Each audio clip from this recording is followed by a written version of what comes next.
YBR Infra's duplex villas, 90 lakhs onwards near Adipatla, Hyderabad. AP ప్రభుత్వం కీలక నిర్ణయం తీసుకుంది. ఏకీకృత కుటుంబ సర్వే నిర్వహణకు సిద్ధమవుతుంది. రాష్ట్రంలోని ప్రతి ఇంటి వివరాలు రికార్డుల్లో ఖచ్చితంగా నమోదు చేయడమే లక్ష్యంగా సర్వే చేపట్టబోతుంది. ఈ నెలాఖరు నుంచి ఏపీ ప్రభుత్వం సమగ్ర కుటుంబ సర్వే నిర్వహించనుంది. అర్హులైన అన్ని కుటుంబాలకు ప్రభుత్వం సంక్షేమ పథకాలు, సేవలను సకాలంలో అందించడానికి ఈ సర్వే ఉపయోగపడుతుందని అంటోంది. ఈ నెల చివరి నుంచి ప్రారంభమయ్యే కుటుంబ సర్వే కోసం ప్రణాళికలు సిద్ధం చేశారు. గ్రామీణ ప్రాంతాల్లోని గ్రామ సచివాలయాలు, పట్టణ ప్రాంతాల్లోని వార్డు సచివాలయాల సిబ్బంది ఇంటింటికి వెళ్లి సర్వే నిర్వహిస్తారు. రాష్ట్రంలోని ప్రతి కుటుంబం ప్రస్తుత పరిస్థితులు తెలుసుకుని వివరాలు సేకరించనున్నారు. ప్రభుత్వ సంక్షేమ పథకాలకు అర్హత కలిగిన కుటుంబాల లెక్కను కూడా తేల్చనున్నారు. ఈ సర్వే ద్వారా వచ్చిన సమాచారం ఆధారంగా ప్రభుత్వం డేటా తయారు చేస్తుంది. అలాగే ఖచ్చితమైన సమాచారాన్ని సేకరించేలా సిబ్బందికి శిక్షణ కూడా ఇవ్వనున్నారు.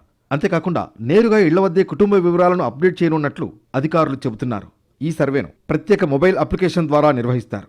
సాధ్యమైన చోటల్లా ఇప్పటికే ఉన్న రికార్డులను ఉపయోగిస్తారు. ఓవరాల్గా చూస్తే ఏకీకృత కుటుంబ సర్వే ఒక ముఖ్యమైన అడుగుగా ప్రభుత్వం భావిస్తోంది.